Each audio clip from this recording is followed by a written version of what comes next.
महाप्रभु कहते हैं कि मैं तुम्हें लेने के लिए स्वयं यहाँ आया हूं। अब तो स्वयं विचार कर कि मेरे अतिरिक्त तेरा बंधु, तेरा भाई अन्य कौन है। भगवान चैतन्य महाप्रभु स्वयं अवतरित हुए। कहां से आए? हमारे पड़ोस के कॉलोनी से नहीं आए, जैसे मैं आया हूं बदर दिल्ली से, तो ऐसे नहीं आए। कहां से भगवान आए हैं? चैतन्य महाप्रभु कहां से आए हैं? नहीं पता आप लोगों को? पता है कहां से आए? नहीं पता? किसी को नहीं पता कहां से आए? अरे अपने धाम से आए हैं। कौन से धाम से? गोलोक वृंदावन धाम से। गोलोक में भगवान कृष्ण का एक क्षेत्र है, भगवान कृष्ण का एक क्षेत्र है, वहां चैतन्य महाप्रभु का। जैसे एक मकान में दो कोठली होता है, उसी प्रकार से एक गोलोक वृंदावन मान लीजिए एक भवन के समान है। उसमें दो भाग हैं, एक में कृष्ण भगवान अपनी लीला करते हैं और एक में चैतन्य महाप्रभु अपनी लीला करते हैं। भगवान कृष्ण की जो लीला है वो माधुर्य भाव की लीला है। भगवान चैतन्य महाप्रभु की लीलाएं वहां होती है वो विरह भाव की लीलाएं होती है।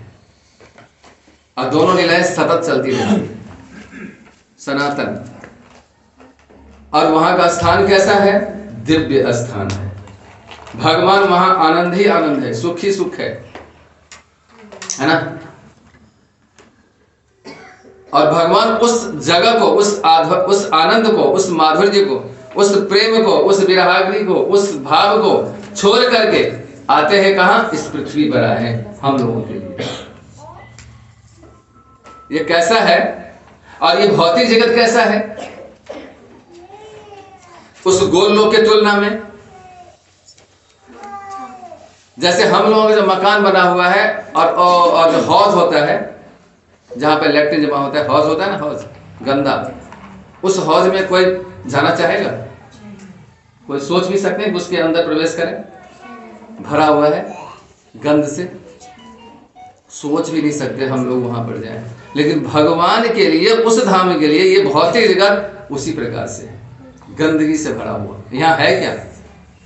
दुख है, गंदगी है, बदबू है, शरीर से पसीना निकलता है, बदबू देता है, हम लोग भी सुगंध दुर्गंध देता है। तो सोचिए भगवान के लिए कितना बदबूकारक जगह है।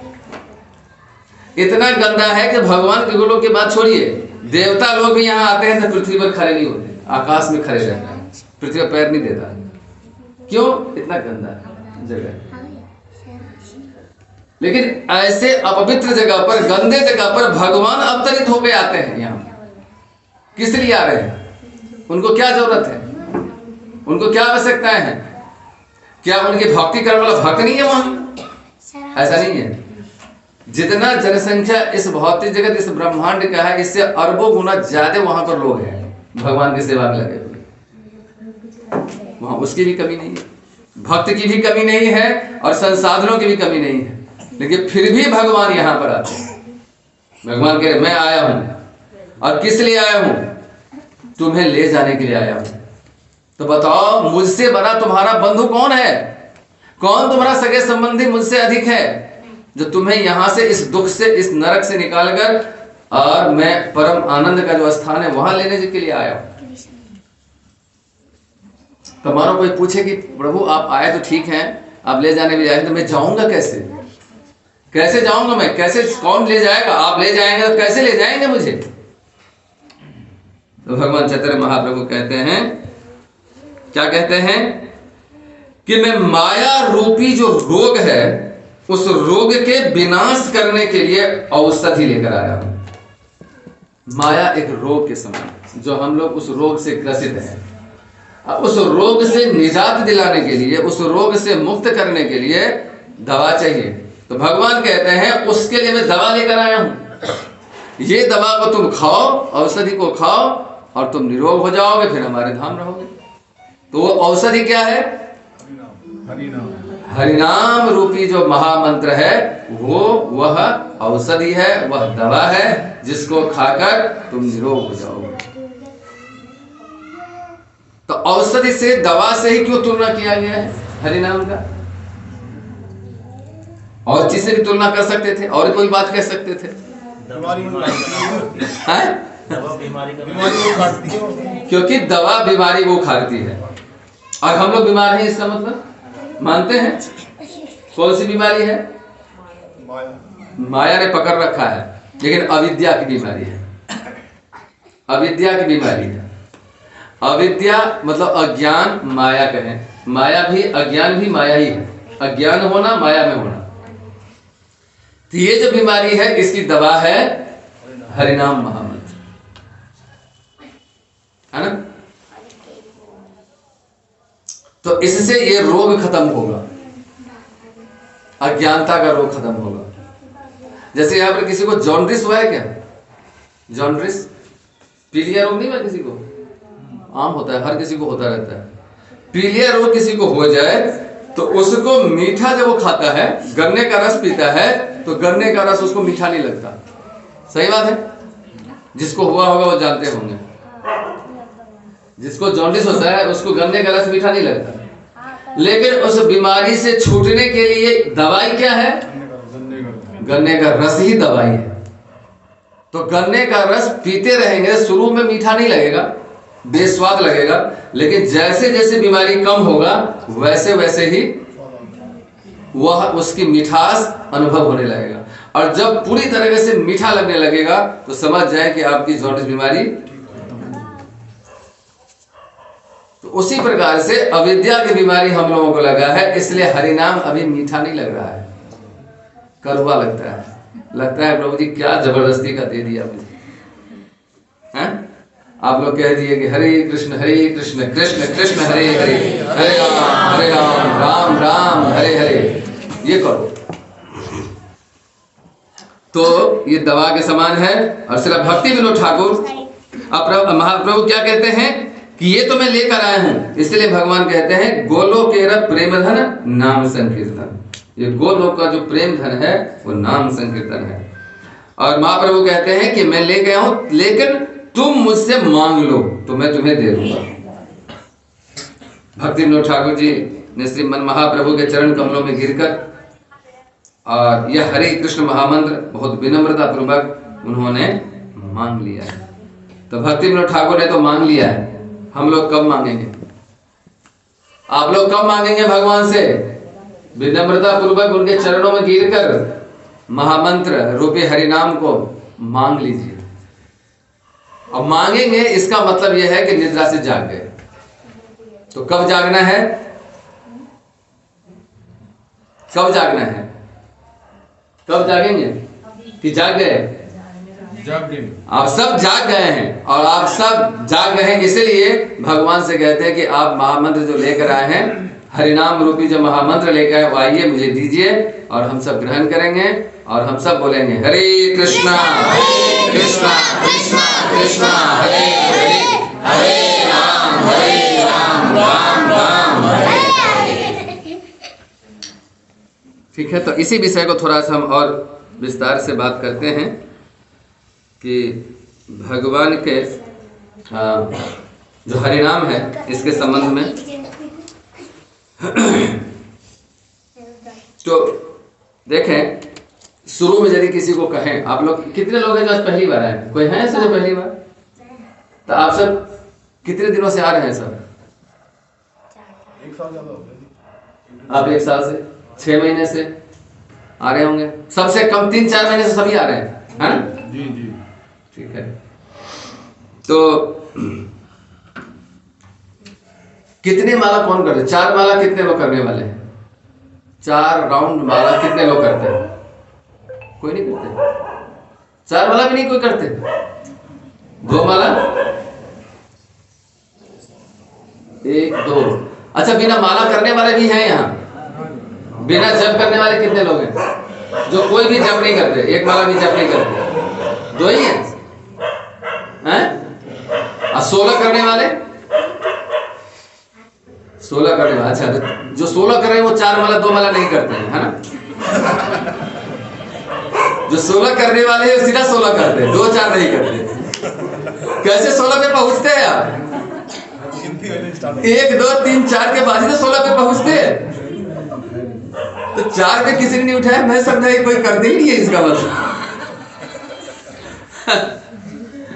अच्छी बात है। तो देखिए, हम भारतवर्ष में रहते हैं, तो यहाँ धर्म पहले हमें समझना चाहिए थोड़ा कि धर्म क्या है।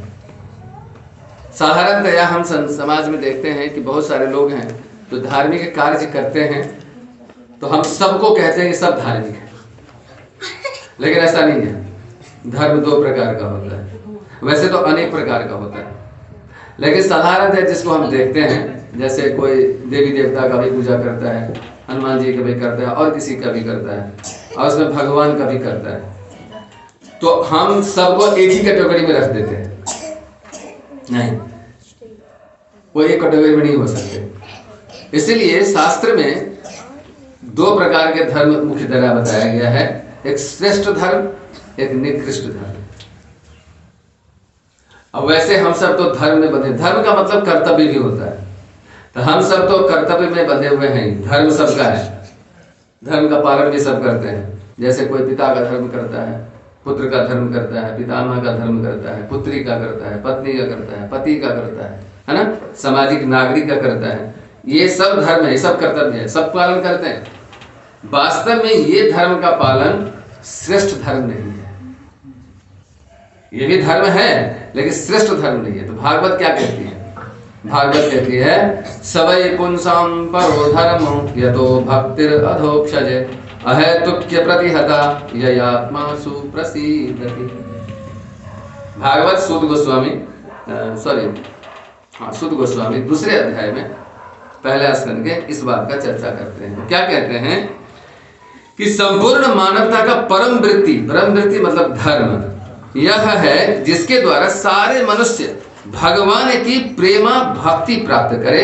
ये श्रेष्ठ धर्म है, ये सर्वोच्च धर्म है, सारे धर्मों से श्रेष्ठ है। जैसे कोई कहे कि मैं तो पिता का धर्म का पालन करता हूँ, ठीक है आप करते हैं, लेकिन वो श्रेष्ठ धर्म नहीं है। श्रेष्ठ धर्म क्या है? एक है श्रेष्ठ धर्म है जो भगवान के प्रेमा भक्ति करे, वो श्रेष्ठ धर्म है, ठीक ना। और ऐसी भक्ति कैसा होना चाहिए? अकारण और अखंड होनी चाहिए, अहेतुक्य और अप्रतिहता। ये भक्ति ऐसा नहीं कि एक दिन सीजनल भक्ति नहीं होना चाहिए। भारतवर्ष में, हमारे देश में सीजनल भक्ति ज्यादा करते हैं लोग। जन्माष्टमी के समय आया तो हम कृष्ण भक्त बन गए, नवरात्रि का समय आया तो दुर्गा जी का भक्त बन गए। होता है कि नहीं, है ना? उस समय में भगवान कृष्ण छूट जाते हैं, दुर्गा जी आ जाते हैं। फिर और कोई त्योहार आया तो उस समय उनके भक्त हो गए, है ना। यानी बदलता रहती है, भक्ति नहीं है। भक्ति कैसा होना चाहिए? अखंड और अहेतुकी, बिना कोई हित का, बिना कोई लालच का होना चाहिए, और अखंड होना चाहिए। ऐसी भक्ति होना चाहिए भगवान कृष्ण के प्रति, भगवान के प्रति। भगवान कौन है? भगवान कृष्ण है। या तो सब मानते हैं कि भगवान कृष्ण है, इसमें कोई डाउट तो नहीं है, है ना। तो ब्रह्मा जी ब्रह्म संहिता में कहते हैं ईश्वर परम कृष्ण सच्चिदानंद विग्रह अनादिर आदिर गोविंद सर्व कारण कारण। सारे कारणों के कारण है वो श्री कृष्ण है, इसलिए वही परम भगवान है। भगवान तो बहुत सारे हैं, भगवान और परम भगवान, ईश्वर और परमेश्वर। सुना है ना आपने? ईश्वर भी सुना है, परमेश्वर भी सुना है। परमेश्वर मतलब ईश्वरों के भी जो ईश्वर है वो परमेश्वर है। तो ये कौन है? ये श्री कृष्ण है, ठीक है। अब भक्ति के संबंध में भगवान कहते हैं कि मुझे कौन जान सकता है। अच्छा, अब भक्ति करना है तो जिसकी भक्ति करना है तो उसके बारे में हमें जानना पड़ेगा, समझना पड़ेगा। नहीं, बिना जाने समझे किसी की भक्ति कैसे कर सकते हैं? कोई कहे कि जी ये फलना है, इसकी भक्ति शुरू करो, तो कैसे करोगे? पहले जानोगे ना ये कौन है, कैसे समझेंगे? तो ये गैप क्यों हो गया बीच में?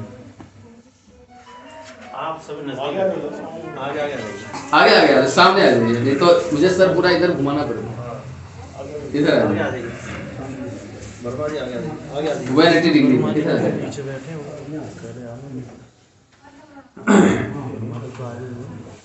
भगवान कृष्ण गीता में कहते हैं 9वें अध्याय के 27वें श्लोक में,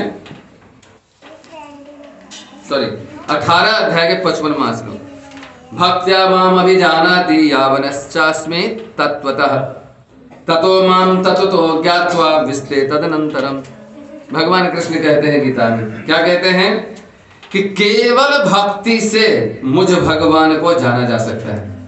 अभी मैंने क्या कहा था, किसी को जानना है, किसी को भक्ति करना है तो जानना है पहले। और भगवान कहते हैं कि मुझे जो जानना चाहता है मेरी भक्ति करे। ठीक बात है। ये ठीक उसी प्रकार है जैसे मैंने कहा इसके पहले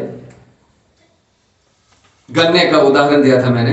रोग है और उसका स्वाद नहीं आ रहा है गन्ने का, तो लेकिन इलाज क्या है, गन्ना की रसी है, उसको पिएंगे तो पता चलेगा, फिर रोग खत्म होगा। उसी प्रकार से भगवान को जानना है तो भक्ति ही करना है, लेकिन जानेंगे कैसे, उसके लिए भक्ति करना है। और जानेंगे नहीं तो भक्ति कैसे करेंगे, तो ये अचिंत्य भेद है, ये दोनों से रिलेटेड है। भगवान आगे क्या कहते हैं, यदि कोई भक्ति करके मुझे यथारूप में जाना जा सकता है, और जब मनुष्य ऐसी भक्ति से मेरे पूर्ण भावनामृत में हो जाता है तो भगवान कहते हैं कि मेरे लोक को प्राप्त कर लेता है, यानी वैकुंठ लोक उसको मिल जाता है। कब मिल जाता है, जब भक्ति करता है और भगवान के भावनामृत में सदैव रहने लगता है तो भगवान के धाम को प्राप्त कर लेता है। ठीक है। इसी तरह के बात भगवान भागवतम में भी कहते हैं, सेम लगभग बात है। वो क्या कहते हैं भागवतम में, जो 11 स्कंद के 14 अध्याय का 21वां श्लोक है, वो भी सुनाता हूं। वहां भगवान थोड़ा सा और इसको विस्तार देते हुए कहते हैं। तो भागवत में जैसे गीता आप लोग पढ़ते हैं ना, गीता में किसने उपदेश किसको किया था, भगवान कृष्ण ने अर्जुन को किया था। इसी प्रकार से भगवान ने भागवत में उपदेश किए हैं उद्धव। तो ये श्रीमद् भगवत गीता कहलाता है। अब भागवत में जो भगवान कृष्ण ने उपदेश किया था वो उद्धव गीता कहलाता है। तो उद्धव जी को भगवान कृष्ण कहते हैं भक्त्याह मेकया ग्राह्य श्रद्धयात्मा प्रिय सताम भक्ति पुनादि मनिष्ठा स्वपाका नभि संभवात। भगवान वहां कह रहे हैं कि भक्त्या माम ही जाना चाहिए, भक्ति से ही मुझे जाना जा सकता है। यहां भगवान कहते हैं मुझ पर पूर्ण श्रद्धा से युक्त शुद्ध भक्ति का अभ्यास करके ही मुझे अर्थात पूर्ण पुरुषोत्तम भगवान को प्राप्त किया जा सकता है। जोर देकर कह रहे हैं केवल भक्ति के द्वारा मुझे प्राप्त कर सकता है, भगवान को प्राप्त किया जा सकता है। इसका मतलब क्या है, इसका मतलब है कि अन्य किसी विधि से भगवान को प्राप्त नहीं किया जा सकता। एकमात्र उपाय है भगवान की भक्ति करके ही प्राप्त किया जा सकता है। आगे भगवान क्या कहते हैं कि मैं स्वभावतः अपने भक्तों को प्रिय हूं और जो मुझे ही प्रेमा भक्ति का एकमात्र लक्ष्य मानते हैं। ऐसी शुद्ध भक्ति में लगने से चांडाल तक अपने निम्न जन्म के कलमश से अपने को शुद्ध कर लेता है। जो चांडाल है वो भी भगवान की भक्ति करके शुद्ध कर लेता है। और भगवान कहते हैं कि ऐसे शुद्ध भक्त को मुझे जानता है और मैं उसे जानता हूं। तो भगवान को जानने के लिए क्या करना पड़ेगा, भक्ति करनी पड़ेगी। ठीक है ना। तो अब बात ये उठता है कि भक्ति किया कैसे जाए, ये तो हमें पता ही नहीं है ना। भक्ति कैसे करना है, तो इसका उत्तर प्रहलाद महाराज देते हैं 7वें स्कंद में। श्रवणम कीर्तनम विष्णु स्मरणम वंदनम अर्चनम दास्यम सख्यम पाद सेवनम। 9 प्रकार की भक्ति के बारे में बताते हैं कि 9 प्रकार से 9 विधियों से जो मेरी भक्ति करेगा, यानी श्रवण करना। क्या श्रवण करना, भजन, भगवान के नाम रूप गुण लीलाओं का श्रवण करना। श्रवण के बाद कीर्तन, कीर्तन के बाद स्मरण। इन 9 प्रकार की भक्ति के बारे में बताया गया है, जिसको करने से भक्ति होगी और भगवान प्रसन्न हो जाएंगे। तो कोई कह सकता है कि जी मैं इतने प्रकार की भक्ति आप कह रहे हो करने के लिए, मेरे से कैसे होगा। मैं 9 घंटे 10 घंटे 12 घंटे तो काम पे लगाता हूँ, नौकरी जाता हूँ, सवेरे उठता हूँ, नौकरी पे जाता हूँ, फिर आता हूँ। मेरे पास समय कहाँ है ये सारे क्रियाओं को पालन करने के लिए। इसका उत्तर भगवान फिर देते हैं। भगवान श्री कृष्ण 11 स्कंद में उद्धव जी से इस बारे में 10वें स्कंद में भगवान कहते हैं। क्या कहते हैं? और ये प्रसंग आता है 10वें स्कंद के दूसरे अध्याय के 37वें श्लोक में, जब भगवान श्री कृष्ण वसुदेव के हृदय से देवकी के हृदय में प्रवेश करते हैं कंस के कारागार में, और उसके बाद देवकी के गर्भ में आते हैं। भगवान प्रकट कैसे होते हैं ये हमें समझना चाहिए। जन्म कर्म च में दिव्यम एवं यो वेदि तत्वतः त्यक्त्वा देहं पुनर्जन्म नैति मामेति स्वर्जनो। भगवान ने बोला है ना अर्जुन को। तो भगवान का आविर्भाव कैसे होता है और विलक्षण है। जैसे भगवान का आविर्भाव अद्भुत होता है उसी तरह तिरोभाव भी अद्भुत होता है। तो भगवान कैसे प्रकट होते हैं? कंस के कारागार में पहले आते हैं कहाँ? वसुदेव के हृदय में, और वहां से स्थानांतरित होते हैं देवकी के हृदय में। मानो वसुदेव जी ने दीक्षा दिया हो देवकी को गुरु के रूप में। प्रभुपाद जी वहां पे लिखते हैं कि देवकी जी वहां दीक्षित हो रहे हैं अपने पति से, वसुदेव जी से। गुरु जैसे जब दीक्षा देते हैं तो क्या करते हैं?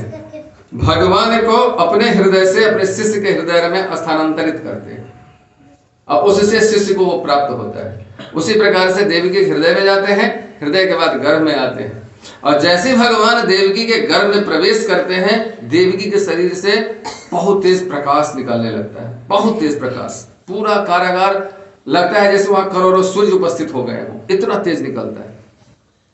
कंस आता है, देखता है तो कहता है कि आज क्या बात है, और देवकी जी अत्यंत प्रसन्न हो जाती हैं, सारी पिछला गम भूल जाती हैं, चेहरा खिला हुआ है, मुस्कुरा रही हैं, और हृदय से प्रसन्नता झलक रहा है। कंस देखकर आश्चर्यचकित होता है कि देवकी इतना खुश क्यों लग रही है, और यदि शरीर से प्रकाश निकल रहा है, तेज निकल रहा है। कंस को समझ में आ गया कि मुझे मारने वाला जरूर आ चुका है, विष्णु आ चुका है, इसीलिए ये सारे लक्षण हैं।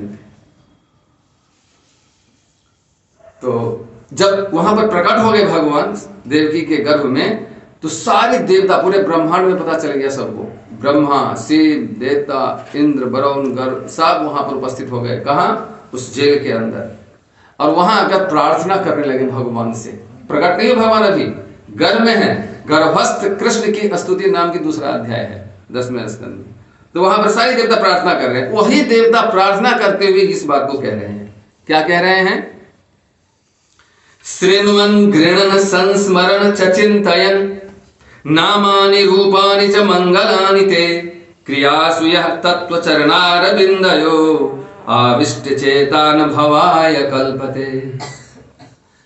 कह रहे हैं सारे देवता कि विविध कार्यों में लगे रहने पर भी, ये किस बात का उत्तर दे रहा हूं मैं? किस बात का उत्तर दे रहा हूं? 8-9 घंटे बाहर बिजी रहते हैं। हाँ, ध्यान से सुनते हैं इसका मतलब। जब कोई व्यक्ति पूरे दिन कहता है कि मैं घर में रहता ही नहीं हूं, मैं तो काम पे रहता हूं, तो मैं कैसे इन विधियों का पालन करूंगा? तो उसके लिए कह रहे हैं, ये उत्तर दे रहे हैं देवतागण। कह रहे हैं कि विविध कार्यों में लगे रहने पर भी जिन भक्तों का मन आपके चरण कमलों में पूरी तरह लीन रहता है, सारे कार्यों में लगा हुआ है, फिर भी उसका मन यदि भगवान के चरण कमल में लगा हुआ है, लीन रहता है, और जो निरंतर आपके दिव्य नाम रूपों का श्रवण, कीर्तन और चिंतन करता है। 3 चीज करते हैं: श्रवण, कीर्तन और चिंतन। तो जैसे आपने कहा कि हम तो काम पे रहते हैं, तो काम पे रहते हैं तो काम किससे होता है? शरीर से। वर्क किससे करते हैं? शरीर से। तो उसमें खाली क्या रहता है? मन खाली रहता है। तो कह रहे हैं कि काम पे लगे हुए हैं तो ठीक है, लगिए, लेकिन मन के द्वारा भगवान के नाम रूप गुण का चिंतन करिए, मन के द्वारा। और जो ऐसा चिंतन सदैव करना है, सदैव करना है। तो काम पर रह रहे हैं तो इसका मतलब भक्ति में बाधा है? नहीं, बाधा नहीं है। ये नहीं करें देवतागण कि वो काम धाम सब छोड़ के घर में बैठे और 24 घंटा आपके मंदिर के आगे बैठा रहे। नहीं कह रहे, कहते हैं काम करे, पारिवारिक जीवन जीने के लिए वर्क करे, लेकिन वो साथ में क्या करता रहे? तो आपके नाम का उच्चारण करता रहे, मुख में बोलते रहे। जोर से नहीं बोल सकता, कोई बात नहीं, मन में तो बोल सकता है। दूसरे को नहीं सुना सकता, दूसरे को डिस्टर्ब होगा, तो ठीक है जी, हम मन में तो बोल सकते हैं, तो मन में बोलता रहे और चिंतन करे, ध्यान करते रहे। तो ऐसा जो चिंतन करते हैं तथा ये खुद भी करे और साथ में यहां तक समाप्त नहीं होता है, और यही कार्य दूसरों को करने के लिए प्रोत्साहन भी करे। यही प्रचार है, खुद भी करे और दूसरे को भी करने का प्रोत्साहन करे, दूसरे को भी कहे कि आप भी ऐसा करिए। इसमें कोई मुश्किल नहीं है, किसी का नुकसान नहीं है। कोई जॉब पे है या बिजनेस में है या कहीं पर भी है, तो क्या दूसरे को नुकसान होता है किसी से? यदि हम अंतर मन से इसका चिंतन करते रहे तो किसी का नुकसान नहीं है और कोई बाधा भी नहीं है। ऐसा करते हुए वो सदैव दिव्य पद पर स्थित रहते हैं और इस प्रकार से पूर्ण पुरुषोत्तम भगवान को समझ पाता है। जो सतत भगवान के नामों का चिंतन करता रहता है, बोलता रहता है मन के द्वारा, वो भगवान को फिर समझ पाता है। तो ये कितना मुश्किल है?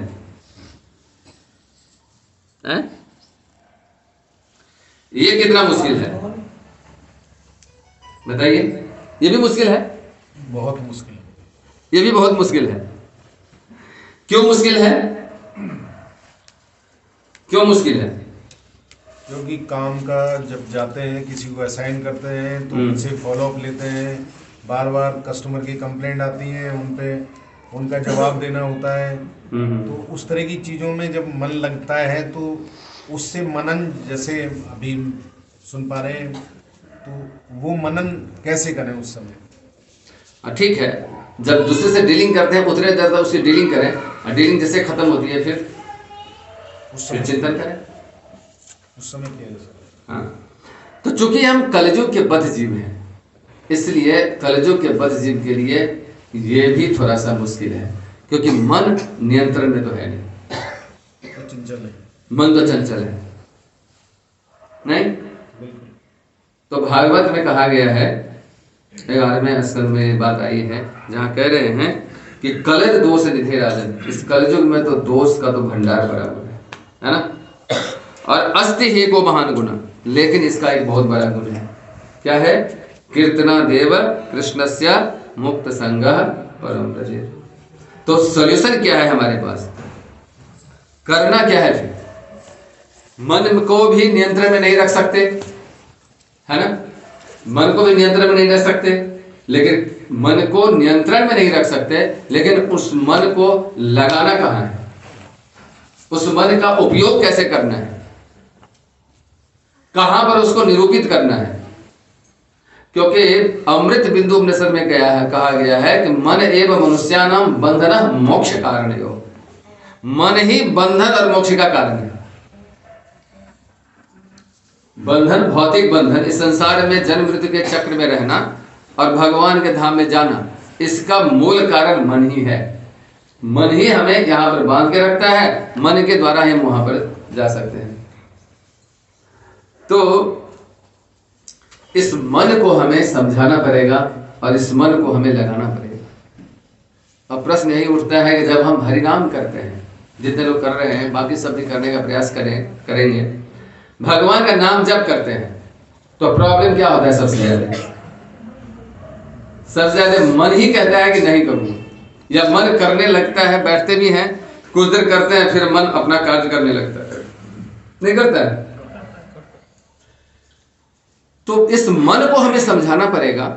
जैसे चतुर महाप्रभु शिक्षाष्टकम में कहते हैं, नाम नाम काली बहुधा निज सर्वशक्ति अस्त्रार्पिता नियमित स्मरणे न काल एतादृशी तव कृपा भगवन् ममामि दुर्दैव मी दृशमिहाजनि नानुराग।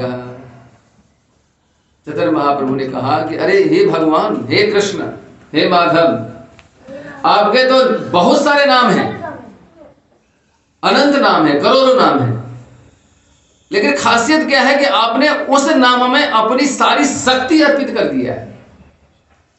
जो शक्ति आपके पास है वो सारी शक्ति आपने नाम के अंदर रख दिया है, भर दिया है। और ऐसे शक्तिमान जो आपका नाम है, उस नाम का लेने के लिए कोई स्थान भी निश्चित आपने नहीं किया है। देखिए कितना आपने कृपा कर दिया हमारे ऊपर, न स्थान निश्चित किया, न समय निश्चित किया, न विधि बनाया, न विधान दिया।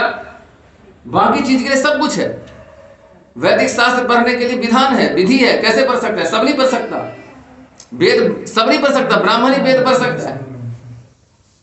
वैदिक मंत्र का उच्चारण सब नहीं कर सकता, जो ब्राह्मण है वही कर सकता है, उसके भी विधान है। वैदिक मंत्र पढ़ने का उसका बहुत सारा विधान है, तो पहले विधान ही सीखना पड़ेगा, और उसके पहले अधिकार नहीं है। पूजा करने का किसी को अधिकार नहीं है, विग्रह सेवा करने का ब्राह्मण को अधिकार है, सब नहीं कर सकता। सबके हाथों से भगवान स्वीकार नहीं करते। भगवान स्वयं कहते हैं मैं ब्राह्मणों के मुख से ही अपना आहार ग्रहण करता हूं। तो कितना मुश्किल है। लेकिन आपने अपने नाम को लेने के लिए आपने सारी सीमाएं तोड़ दिया। आपने कहीं भी बैठो, कहीं पर बैठो, किसी भी अवस्था में रहो, अशुद्ध रहो, शुद्ध रहो, अशुद्ध अवस्था में है तो आप ऑल्टर नहीं जा सकते। विधान है, ऐसा विधि है। लेकिन भगवान नाम आपने अपने नाम लेने के लिए उसको भी कह दिया कि वहीं बैठकर ले लो, कोई बात नहीं। इतना सरल कर दिया आपने।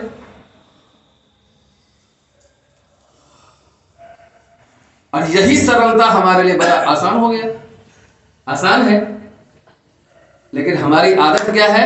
जो कठिनाई से मिलती है उसकी तरफ भागते हैं। जो सरलता से मिलने वाला है उसकी वैल्यू नहीं करते, महत्व नहीं देते।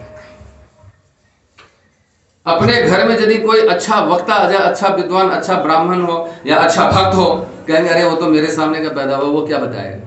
उसकी बात सुनते भी नहीं है ना। अब बाहर का कोई हो, दूर दराज का रहने वाला हो, वो यदि कुछ भी ना जानता, वो आके कुछ कहते, हाँ महाराज अरे पहुंचे हुए हैं, पूछो मत, है ना। ये मनोवृत्ति हमारी है। तो चैतन्य महाप्रभु वहां कहते हैं कि नाम नाम कार्य बहुधा निज सर्वशक्ति अस्त्रार्पिता नियमते न स्मरणे न काल। कोई स्मरण करने के लिए कोई समय का निश्चित नहीं किया आपने। एतादृशी तव कृपा भगवन ममामि, ये सब कृपा आपने मुझ पर कर दिया, मेरे लिए कर दिया आपने। लेकिन मैं कैसा अभागा हूं, मेरा दुर्दैव देखिए, मेरी भाग्यहीनता देखिए कि फिर भी आपके नाम के प्रति हृदय में अनुराग ही उत्पन्न नहीं हो रहा है। कोई प्रेम नहीं है आपके नाम के प्रति। आपकी इतनी कृपा, मैं कितना बड़ा कृतज्ञ हूं जो इतना बड़ा उपकार आपने कर दिया, और उसके बदले में आपके नाम लेने के मेरे मन में रुचि नहीं जागृत हो रही है, मन लेना ही नहीं चाह रहा है। इसलिए हे मन, तुम देख कि भगवान ने तुम्हारे पर कितना बड़ा उपकार कर दिया है। गोलोकेरा प्रेम धन नाम संकीर्तन, गोलोक का प्रेम धन लाकर आपने यहां पर दे दिया हमें। इस संसार का ये नाम संकीर्तन नहीं है, ये हरिनाम इस संसार का नहीं है। भगवान गोलोक से आया हुआ है, चैतन्य महाप्रभु लेकर आए वहां से यही,